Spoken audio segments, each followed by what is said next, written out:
So yun na nga, ang ikukwento ko sa inyo today ay isang totoong pangyayari noong elementary pa lang ako. Kung isa kang batang 90s, for sure, isa rin sa mga libangan mo ay ang pag-aalaga ng mga gagamba.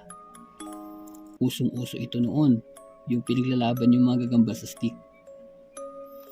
Isang araw, naisipan naming tatlo ng kaibigan ko at ng kapatid ko na manguha ng gagamba sa taliban. Matataas at makakapal yung mga talahib noon sa amin dahil hindi pa ganun karami ang mga nakatira sa lugar namin.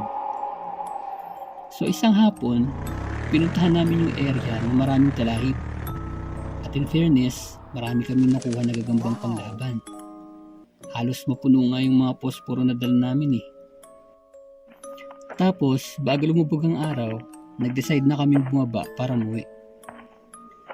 Habang naglalakad kami pa uwi, napansin namin na bakit parang sobrang bilis dumilim. Medyo nakakatakot na kahit may liwanag pa naman galing sa araw. Kasi yung lugar namin that time ay walang ilaw ang mga poste. At pag lumingon ka sa kaliwat kanan, puro mga row houses na wala pang nakatira. Yung lugar kasi namin, relocation area ng mga squatters na na-demolish siya sa Quezon City. At isa kami sa mga pinakaunang na-relocate doon, kaya wala pa kami masyadong kapitbahay. At yun na nga, medyo nagmamadali na kami ng paglalakad nung bigla akong may naaninag na taong nakaupo sa Center Island. Oh, wag na kayong matakot ah, may tao doon nakaupo oh. Kaya lumapit kami sa lalaki at may nakita pa kaming mga gagamba malapit sa lalaki nakaupo. Uy, jackpot oh! Nakadami tayo ng kuha ng gagamba. Habang tuwang-tuwa sila, ako naman, napalingon sa lalaking nakaupo. Una ko napansin yung suot niyang pantalon na may tastas sa tuhod. Tapos nakasuot siya na parang magsasaka ng damit. May hawak siyang sigarilyo pero hindi siya umiimik. Medyo madilim na that time kaya di ko maaninag ang itsura niya. Kaya tinawag ko siya. Kuya, kuya. Wala pa rin siyang imik kaya tinawag ko ulit. Pero gusto kong makita ang mukha niya. Kuya, kuya. Nilapit ko ang ulo ko sa mukha niya. Palapit ng palapit hanggang sa na-realize ko naka face to face na pala kami. At doon ko nakita wala siyang muka. As in kulay gray lang. At kaya pala ako lapit ng lapit sa mukha niya dahil inakala kong malayo pa ang mukha niya. Dahil yun sa ang ulo niya ay napakaliit. So napaatras ako. At doon ko nakita ang kabuuan niyang anyo. Mahabang mga braso, mahabang mga legs, maliit na ulo at walang muka.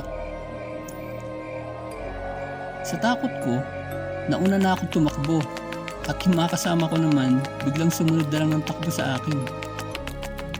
Nung nakarating na kami sa pinakamalapit na sari-sari store, hindi pa ako nagsalita. Di ko pa kasi sure kung totoo ba yung nakita ko o guni-guni ko lang ba.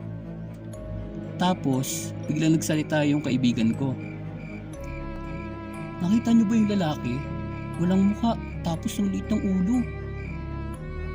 Nung narinig ko yun, doon ko na-confirm na totoo yung nakita ko.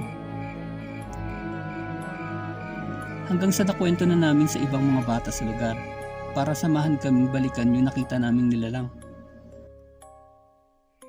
Pero pagbalik namin, wala na siya doon.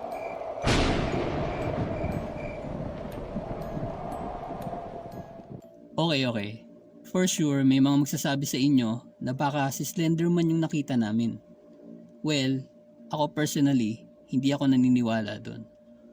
Nung bata pa ako, masyado akong mapapaniwalain sa mga multo, engkanto, duwende at iba pang mga tinatawag nilang mga entities. Pero sa totoo lang, lahat ng mga iyon ay gawa ng mga demonyo. Yes, sa Bible kasi, malinaw na ang isang taong namatay na ay di na makakabalik pa para dalawin ang mga buhay. Kaya yung mga nilalang na tulad ng duwende, kapre, timbalang at iba pang mga lamang lupa ay pawang mga espiritu ng mga demonyo na dumadaya sa isip ng mga tao. Kaya kung may magpaparamdam sa inyo na namatay ninyong kamag-anak o kakilala, sigurado, demonyo yung nagpapakita sa inyo. Kaya huwag niyo silang i-entertain o kausapin man lang, okay?